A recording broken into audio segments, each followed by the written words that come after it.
Comment Allah a changé ma vie. Témoignage réel. Le tournant de ma vie. Il y a des moments où l'on se sent perdu, où l'on se cherche, comme si les réponses nous échappaient. On cherche la paix dans un monde qui semble sans fin, un monde rempli de bruit, de distractions et d'incertitudes. Je me souviens d'une époque où je cherchais la paix, mais je la cherchais au mauvais endroit. Peut-être est-ce aussi ton cas aujourd'hui. Peut-être te sens-tu noyé dans la confusion, cherchant des réponses, mais ne sachant pas où aller.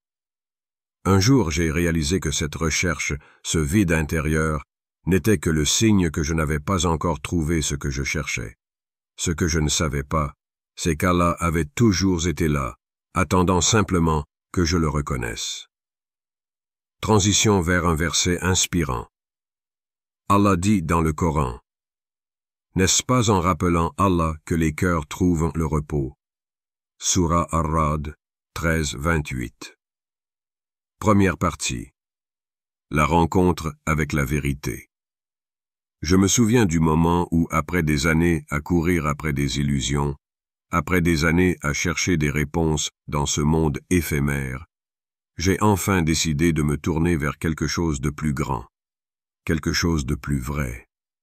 Ce n'était pas un grand événement, ni un miracle frappant, mais une décision silencieuse, une prise de conscience. J'étais là, seul, devant le Coran, et je me suis dit, il est temps de chercher de la vérité. Je n'avais aucune attente, aucune certitude de ce que j'allais trouver. J'ai ouvert ce livre, un simple livre entre mes mains, mais avec une profondeur infinie. Ce n'était pas une lecture comme les autres. Les mots du Coran, d'abord comme un murmure dans mon cœur, ont commencé à résonner en moi. Ce livre, ce guide divin, m'a parlé d'une manière que rien d'autre n'avait jamais fait. Chaque verset semblait être une clé qui ouvrait la porte de mon cœur et de mon âme. Transition vers un éclairage plus lumineux autour du Coran, symbolisant la révélation et la compréhension grandissante de la personne. J'ai compris que chaque mot, chaque verset, n'était pas seulement destiné à être lu, mais à être compris, à être ressenti. Allah, dans sa sagesse infinie, ne nous demande pas de tout comprendre immédiatement. Non, il nous guide lentement, chaque jour un peu plus, vers sa lumière.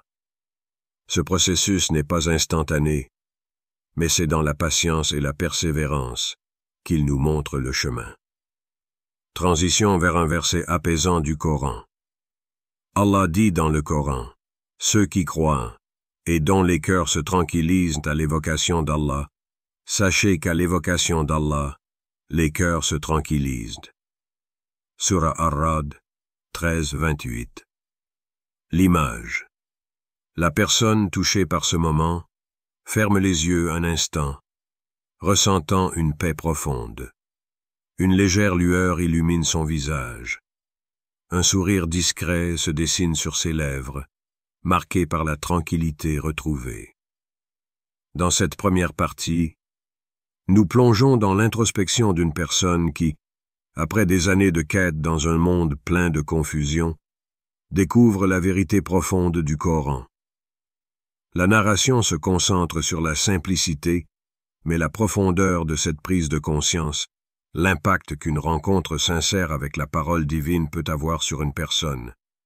Le verset du Coran, cité à la fin, souligne l'importance du rappel d'Allah comme source de paix et de tranquillité intérieure. Deuxième partie. La transformation intérieure. À mesure que je m'enfonçais dans les enseignements du Coran, une transformation profonde a commencé à s'opérer en moi. Ce n'était pas simplement l'ajout de nouveaux rituels à ma vie. Ce n'était pas un simple changement dans mes habitudes. Non, c'était une transformation intérieure. Un renouvellement de ma manière de penser, de voir le monde, d'agir. Ce livre m'avait donné une nouvelle perspective, une nouvelle vision des choses. J'ai appris que la prière n'était pas une obligation vide, mais une véritable conversation intime avec Allah. Chaque mouvement, chaque mot prononcé, chaque souffle dans la prière prenait une nouvelle signification. C'était un acte de soumission totale et de communion spirituelle. Transition vers une image de la personne s'agenouillant en prière, les yeux fermés, sereine, mais avec une lueur de compréhension dans son regard.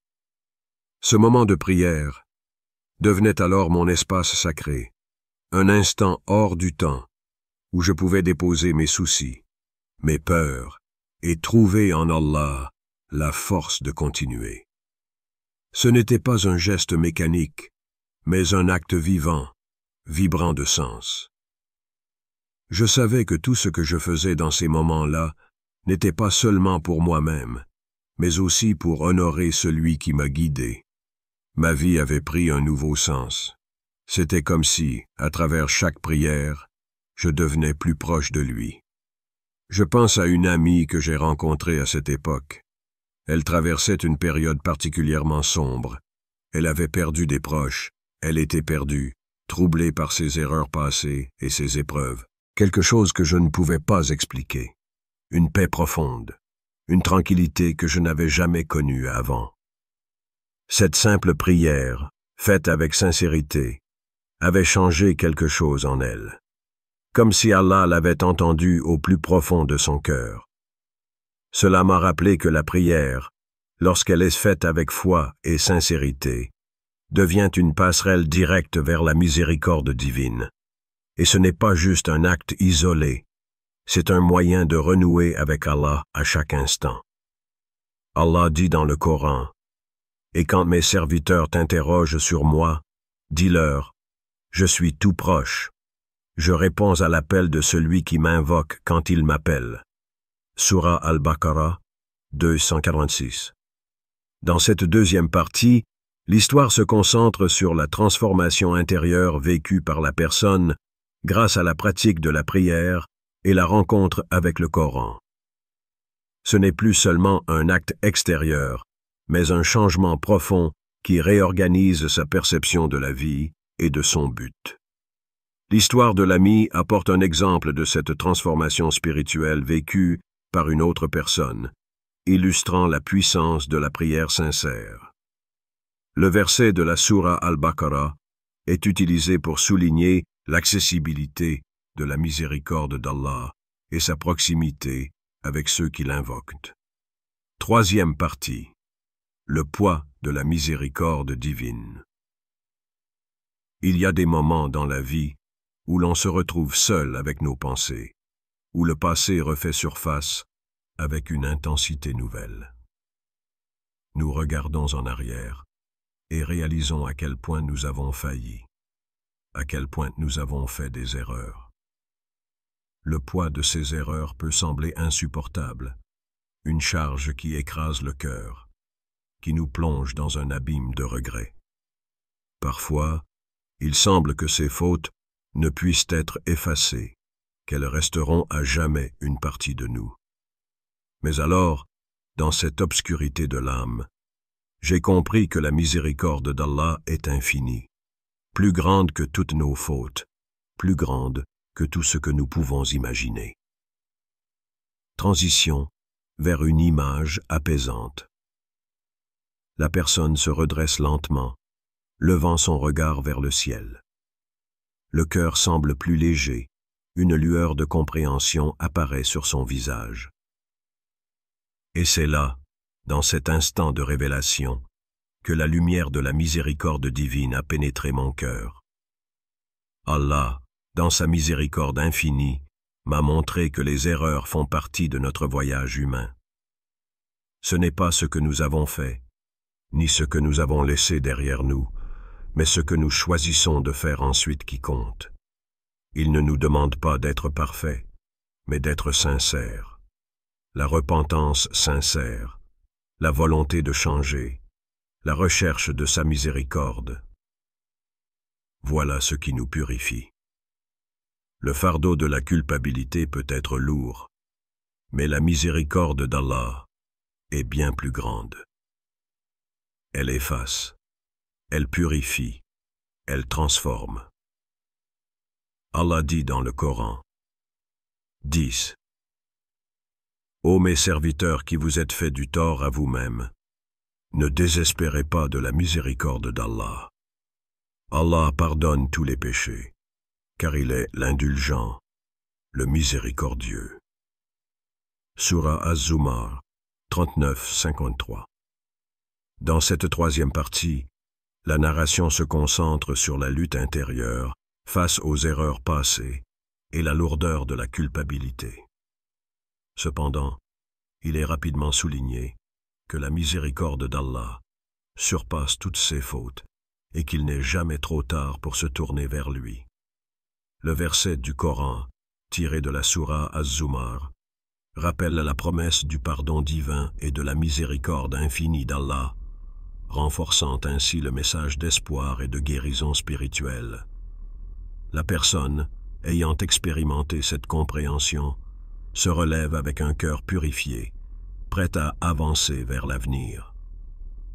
Quatrième partie, le pouvoir de la confiance totale en Allah.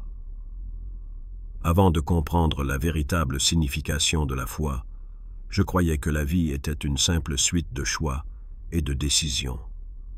Je pensais que si l'on travaillait dur et qu'on faisait les bons choix, tout finirait par s'arranger. Mais la réalité s'est révélée bien plus profonde que cela. J'ai appris qu'il y a des moments dans la vie où il faut simplement laisser aller, où il faut accepter que certaines portes se ferment sans comprendre pourquoi. Mais là, j'ai découvert une vérité essentielle. Quand Allah ferme une porte, il prépare un chemin que seul l'élu peut emprunter. Ce chemin n'est pas toujours celui que l'on attend, ni celui que l'on aurait choisi, mais il est toujours le meilleur pour nous. C'est alors que j'ai compris le véritable sens de la confiance en Allah. J'ai appris à lâcher prise et à faire confiance à Allah, même quand tout semblait perdu, même quand la situation semblait sans issue. Il y avait des moments où je ne voyais aucune solution, où je me demandais comment sortir d'une épreuve. Mais, à chaque fois, Allah m'a montré que chaque difficulté, chaque épreuve, était une occasion de renforcer ma foi. Ce n'est pas le résultat immédiat qui importe, mais le chemin que nous choisissons de prendre avec lui.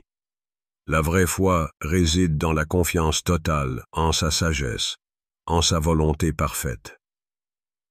Quand je suis devenu patient, quand j'ai appris à remettre mes affaires entre ses mains, j'ai vu sa miséricorde se manifester d'une manière que je n'aurais jamais pu imaginer. Allah dit dans le Coran, « Et quiconque craint Allah, il lui fait une issue favorable et lui accorde des moyens dont il n'avait jamais rêvé. » Surah At-Talaq 65-2-3. Dans cette quatrième partie, le récit met l'accent sur l'importance de la confiance totale en Allah, même face à l'incertitude ou à l'épreuve. La personne réalise que parfois, il est nécessaire de lâcher prise et d'avoir foi dans le plan divin, même lorsque les choses ne semblent pas aller dans la direction souhaitée. Le verset de la Surah At-Talaq renforce ce message en montrant que ceux qui placent leur confiance en Allah sont récompensés de manière inattendue, avec des solutions et des bénédictions qui surpassent leurs attentes.